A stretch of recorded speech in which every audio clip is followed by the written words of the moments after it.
第一章，重生后，我做的第一件事就是跟人换了班。我的未婚夫知道后说我疯了。那个漂亮的新护士凯尔西当场哭成了泪人。但上一世完全不是这样的。一位患有急性肺动脉高压的病人被紧急送进了急诊室。他可不是普通人，而是利亚姆·克罗夫特，好莱坞的当红小生，刚在颁奖季斩获多项大奖。是真正的 A-list 巨星。急诊科所有能调动的医生都被抽调来参与抢救。马拉松式的手术结束后，轮到我值班。接下来的24小时，我寸步不离地守在他的病床边，严密监护，确保他情况稳定。但就在我即将交班时，他的心跳骤停了。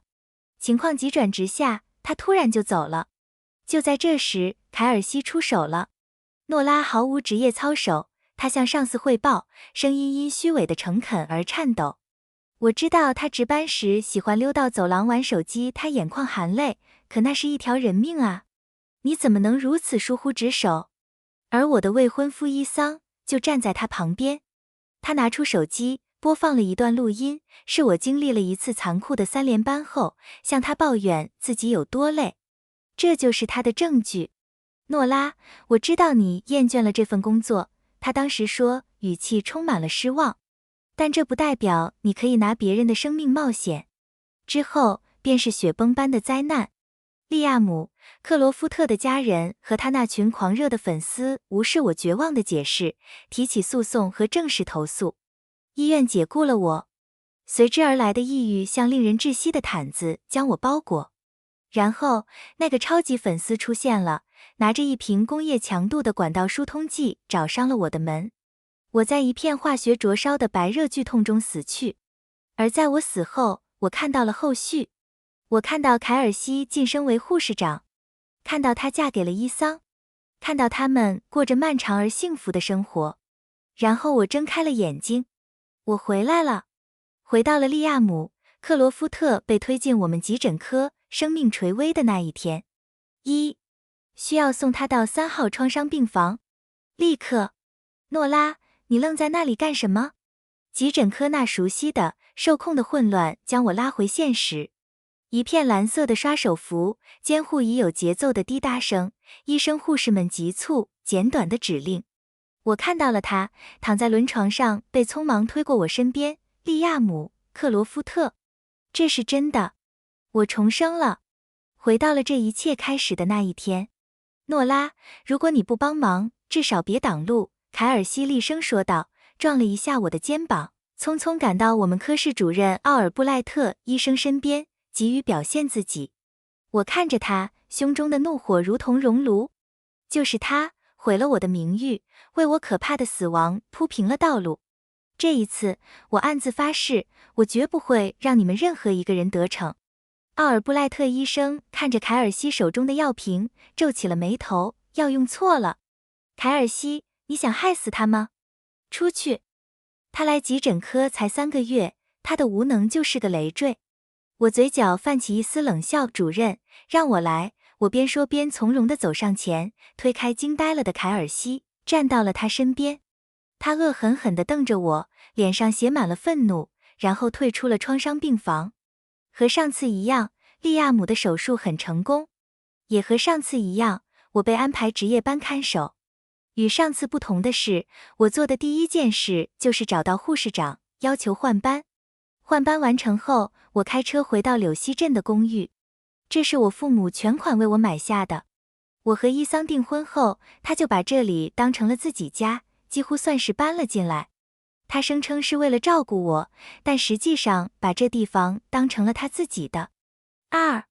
上一世，我和伊桑是通过奥尔布赖特医生介绍认识的。他家境普通，但野心勃勃，积极进取。我们交往了近1年，当我告诉他我想等到婚后亲密时，他说他尊重我的决定。直到我死后才知道真相，他一直以来都和凯尔西有染。我在自己的床上睡得深沉安稳。第2天早上出门前，我修改了大门密码锁的密码。完成这个小小的解放举动后，我开车去医院。刚换好刷手服，就在病房附近的走廊里遇到了凯尔西。哟，值了个通宵的人看起来倒是意外的精神嘛，他说，语气里充满了被动攻击的甜腻。用的什么护肤品？快告诉我！我没理他，继续往前走。他嗤笑一声，看到今天早上的新闻了吗？昨天的病人是利亚姆·克罗夫特，那个刚得了金球奖的利亚姆·克罗夫特，他故作神秘地凑近，他的粉丝都堵在医院外面了。要是他出了什么事，他们会把这儿掀个底朝天。他停顿了一下，制造效果，所以你知道吧？谁值班看守他，可得特别小心，一个小小的失误就全完了。他的话里淬着毒，是毫不掩饰的威胁，就好像他已经知道要出事一样。上一世他也对我说过类似的话，但我当时太天真，没明白。现在我看得一清二楚，利亚姆·克罗夫特的死绝非意外，而凯尔西脱不了干系。我正在消化这个信息，医院的全院警报通过扬声器尖锐地响起。蓝色警报 Code Blue， 利亚姆·克罗夫特心脏骤停，严重内出血。和上次一样，医院瞬间炸开了锅，各个科室的工作人员涌向 ICU。 凯尔西则上演了一出完美的恐慌戏码，冲进去帮忙抢救。几分钟后，他和奥尔布赖特医生面色凝重地走出了病房。那时，利亚姆的经纪人、他的父母和他的官方粉丝团团长已经赶到，挤在 ICU 外的走廊上。这他妈到底是怎么回事？他的经纪人质问道。昨天你们向我们保证他已经稳定了，这到底是怎么了？你们发誓说他脱离危险了，他母亲哭喊着，现在他快死了。你们必须给我们一个交代。奥尔布赖特医生站在他们面前，表情严肃，他之前情况稳定，生命体征正在恢复正常。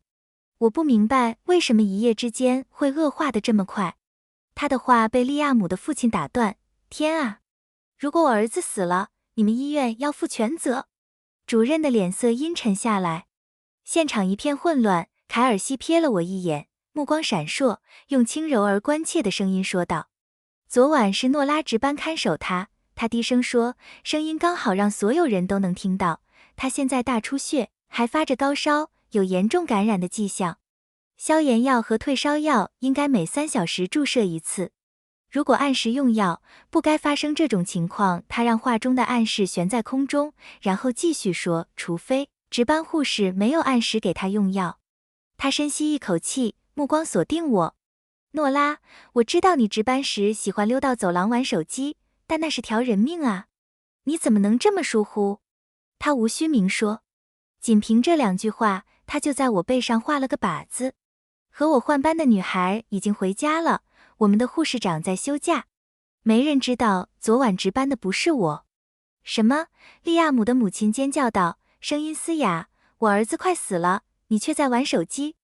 他的经纪人看到了机会，我们要告到你们医院倾家荡产，你们都要为此付出代价，尤其是你。他对我咆哮着，手指颤抖地指着我，如果利亚姆就不回来，我就毁了你。我正要开口为自己辩护， ICU 的门划开了，是伊桑。他拉下外科口罩，脸上带着职业性的悲伤。他情况危急，他向众人宣布，我们快失去他了。家人、经纪人、粉丝团团长，所有人都如遭雷击，仿佛世界末日来临。3. 利亚姆·克罗夫特的父母瘫倒在地，泣不成声。他的经纪人脸色煞白，踉跄着靠在墙上。粉丝团团长手忙脚乱地掏出手机，手指在屏幕上飞快滑动，无疑是在向他的网络更新情况。现场一片混乱。就在这时，接到危机通知的医院院长赶到了现场。不知怎的，守在外面的记者也突破了安保。一大群人涌进走廊，相机闪烁，话筒前伸。看到媒体，利亚姆的母亲获得了新的力量。她挣扎着站起来，颤抖的手指指向我，就是他。她尖声哭喊，声音因悲痛而嘶哑。她本该看护我儿子，却在玩手机。她没给他用药。如果我儿子死了，就是这家医院和这个贱人的责任。相机转向我，闪光灯亮成一片。记者们围住了院长。先生，有传言说贵院存在导致患者死亡的严重失职行为，是否属实？为什么只派如此不负责任的护士看护重要病人？这是否是故意的？院长一时语塞。利亚姆的母亲扑向我，抓住我的刷手服领子，我几乎无法呼吸。你这个杀人犯！他尖叫道，把我儿子还给我。我没有，我艰难地吐出几个字。听到我否认，凯尔西脸上泛起义愤的红晕。别撒谎了，诺拉。昨晚是你值班，我今天早上还看见你在走廊里盯着手机。不是我。没等我解释，伊桑走上前，就像上一世那样举起了手机。诺拉，这次你太过分了。作为一名医生，我不能包庇你。他按下播放键，录音在紧张的寂静中响起。那是我经历了72小时连班后，精疲力尽的在家向他抱怨。我早已忘了那次对话，我从没想过他能卑劣到偷偷录音。院长的脸沉了下来。诺拉，他的声音低沉而危险，你还有什么要说的吗？我缓缓地、长长地舒了一口气。你们真的都认为是我吗？我平静地问。听听他这什么态度！粉丝团团长喊道，像他这种人就该进监狱。记者和狗仔们再次骚动起来，相机对准了我。伊桑和凯尔西觉得时机到了，逃避是没用的。诺拉，伊桑说，声音里充满了恰到好处的怜悯和谴责，这都是你自找的。认罪吧，凯尔西轻声补充道，如果你抵赖，只会更糟。诺拉，老实交代吧，伊桑催促道。所有的目光都聚焦在我身上，等待我的认罪。我的脸上慢慢浮现出笑容。你们都这么确定是我的错？当然是你，凯尔西厉声说，病人的状况完全是值班护士失职导致的，你狡辩不了的。伊桑转向院长，院长，我建议立即开除昨晚的值班护士，这是犯罪。我们医院不能包庇这种人。我等这一刻太久了，终于来了。我没有生气，我笑了，然后用一个清晰、平稳、穿透混乱的声音说道，既然你们都这么确定是值班护士的错，那你们该找的人是阿米莉亚·里德。昨晚我和她换了班。话音刚落，凯尔西就倒吸了一口冷气。不可能，我今天早上明明看见你在走廊玩手机。我轻笑一声，那是因为我刚来上班，正在打卡。我把目光转向奥尔布赖特医生，主任，阿米莉亚是您的女儿，对吧？我昨晚就是和她换的班。效果立竿见影。奥尔布赖特医生的脸瞬间僵住，凯尔西和伊桑愣在原地，张着嘴，如同石化了一般。